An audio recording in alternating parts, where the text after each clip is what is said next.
El Nuevo Testamento muestra la grandeza y la importancia de nuestro Señor Jesús. La Biblia dice que Él es quien tiene la primacía en todas las cosas. Es fundamental que comprendamos no solo lo que en teología se denomina convergencia bíblica, donde todo se une en Jesús, sino que también entendamos su gloria, su posición y las razones detrás de esto. En algunos minutos estaremos discutiendo acerca de este asunto.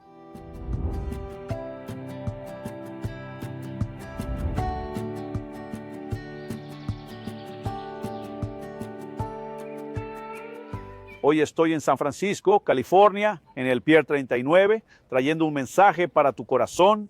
El punto de partida será Mateo capítulo 17. Leemos desde el verso 1.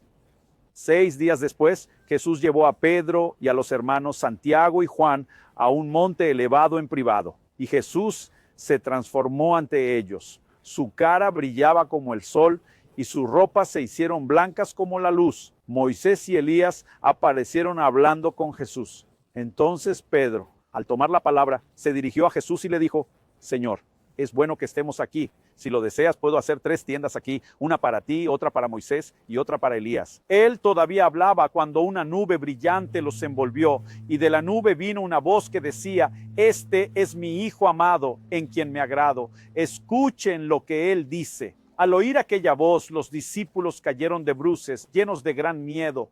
Jesús se acercó y los tocó, diciendo: Levántense y no tengan miedo. Entonces ellos, levantando los ojos, no vieron a nadie más que a Jesús. Quiero enfatizar esta frase del verso 8. Entonces ellos, levantando los ojos, no vieron a nadie más que a Jesús. La énfasis aquí es la prominencia de Cristo. Frecuentemente me imagino al leer partes de la Escritura como esta, cómo fue participar en esa experiencia. Fue algo impresionante ver la manifestación de la transfiguración de Jesús, con su rostro brillando como el sol y sus ropas tornándose blancas como la luz. Los 2 grandes íconos del Antiguo Testamento, Moisés y Elías, representando la ley y los profetas que aparecen y hablan con el Señor Jesús. Sin duda fue algo extraordinario, realmente sorprendente. Mas cuando la voz de Dios se hace presente, la Biblia relata que, llenos de temor, los discípulos se inclinaron, y cuando Jesús les pide que se levanten, es en ese momento que se dan cuenta de que no hay nadie más excepto Jesús. Y es precisamente esta frase: no vieron a nadie más que a Jesús, la que necesito que llame mi atención y la tuya. Dios ha usado a lo largo del tiempo formas, maneras, procesos, personas para engrandecer y promover la persona y la obra del Señor Jesús. Pero al final de cuentas el brillo es de Él, la gloria es de Él, el honor es de Él, la prominencia es toda de Él. Jesús dijo en Juan 5:39 que examinen las Escrituras, pues creen que ahí está la vida eterna, y son ellas las que testifican sobre mí. Todo en las Escrituras, en el plan y en el proceso redentor, apunta en una dirección: solo Él, solo Jesús. Deseo que prestes atención a lo que observamos en este contexto. Cuando Marcos documentó el evento, él proporciona un detalle que difiere de los otros. La Biblia dice que las ropas de Jesús se volvieron resplandecientes de un blanco intenso, como ningún lavandería en el mundo podría blanquearlas. Es decir, estamos hablando de una expresión de gloria, algo sobrenatural.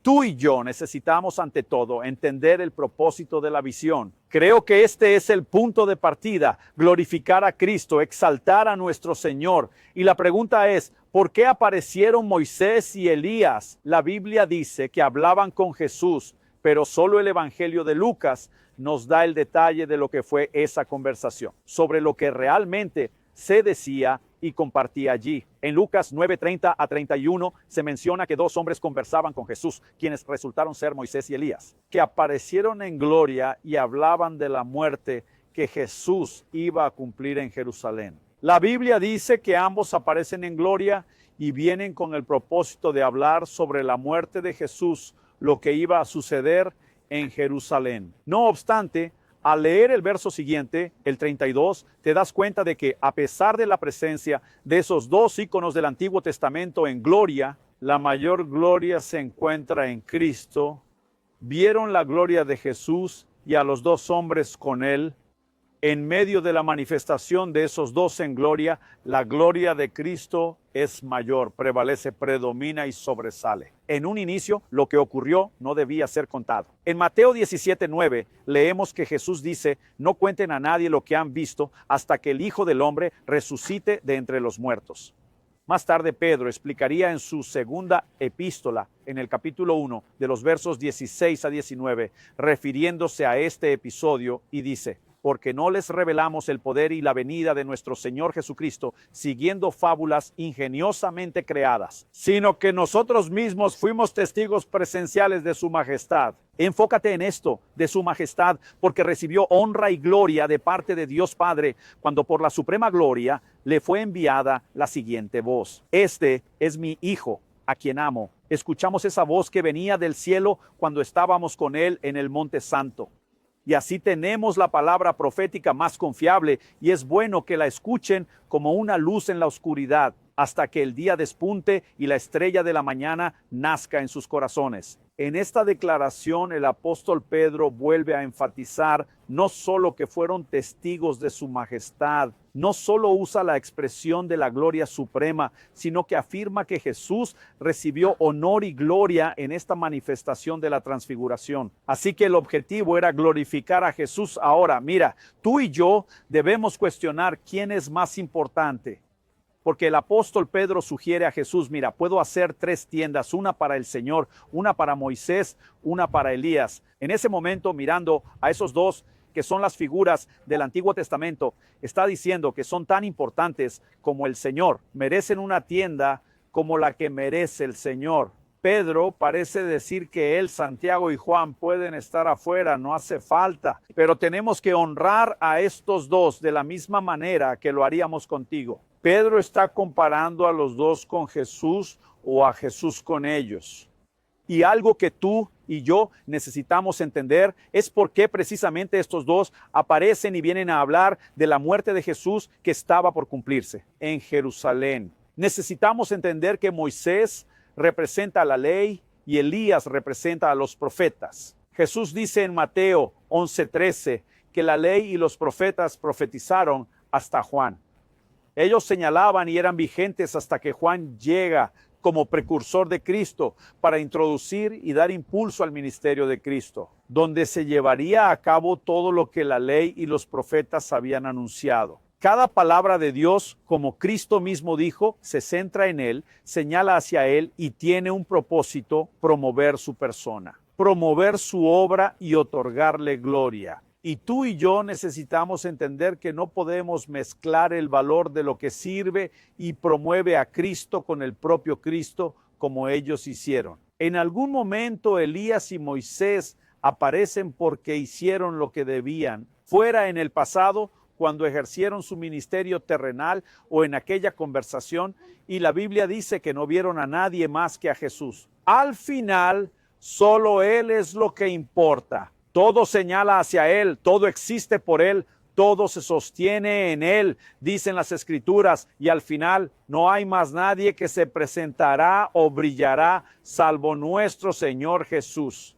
Entonces, al mirar las afirmaciones bíblicas, vemos que la vestimenta puede cambiar, pero el mensaje se repite, es recurrente. En el Evangelio de Marcos, capítulo 14, se menciona a una mujer que presenta una ofrenda derramando un perfume de gran valor sobre el Señor Jesús. Deshace el vaso de alabastro y todos se enojan pensando en lo que podrían hacer con eso. Se podía vender por mucho, podríamos hacer esto, podríamos hacer aquello. Al final, vemos a Jesús diciendo que esta mujer hizo algo por mí. Ella entendió lo que ninguno de ustedes vio. Jesús dice que ella ungió mi cuerpo para la sepultura de antemano. ¿Qué quiere decir con eso? Los judíos, tras siglos de vida en Egipto, adoptaron ciertas costumbres, asimilando la cultura egipcia como la de embalsamar a sus difuntos. El aceite se usaba tras la muerte, pero Jesús dice que ella lo hizo antes, porque su cuerpo no lo necesitaba. Había una profecía registrada en el Salmo 16, que no dejará su alma en la muerte, ni permitirá que su cuerpo vea corrupción. Mientras todos miraban la ofrenda de aquella mujer pensando solo en el proyecto y en lo que podían hacer, ella fue la única que entendió lo que Jesús iba a hacer. Ella tiene una percepción y un discernimiento y promueve al Señor Jesús. Necesitamos entender que Él es más importante que cualquier otra cosa que se pueda hacer en su favor. De su obra, y esa mujer posee un discernimiento especial. Al estudiar las Escrituras vemos lo mismo. El propósito de los dones del Espíritu es exaltar a Jesús. Pero muchas veces valoramos lo que debería promoverlo, en lugar de ponerlo por encima de esas cosas. Y hay una historia que concluye con el apóstol Pedro dice, y Dios dice, este es mi Hijo amado, escúchenlo. ¿Qué aprendimos de esto? Hay momentos en los que tú y yo en nuestras oraciones pasamos la mayor parte del tiempo hablando. Deseamos decirle a Dios lo que queremos, lo que planeamos, lo que soñamos, lo que deseamos que Él realice y a menudo no le damos ni en la oración la prioridad que debería. La importancia. ¿Qué quiere el Señor? ¿Qué tiene que decir el Señor? ¿Cuál es su voluntad? Esa fue exactamente la postura de Jesús en Getsemaní, diciendo al Padre, hágase no mi voluntad, sino la tuya. Y creo que cuando tú y yo entramos en este lugar de comprensión de la prominencia, de la gloria, de la grandeza de Él, esa percepción cambia incluso nuestra vida de oración. Ya no se trata de lo que tú y yo deseamos, sino de lo que Él quiere, de alinearnos con Él, de percibir cuál es su voluntad y simplemente ajustarnos a eso. Pablo, ante el rey Agripa, testificando de su conversión, dice que no desobedeció la visión celestial. ¿Sabes lo que significa? Lo que Jesús me habló al inicio, lo sigo obedeciendo hasta el día de hoy. Comprender el lugar que Él tiene, la gloria que posee, alinearse con eso, hace que tú y yo podamos escucharle. Al final eso es lo más importante, solo Jesús, solo Él.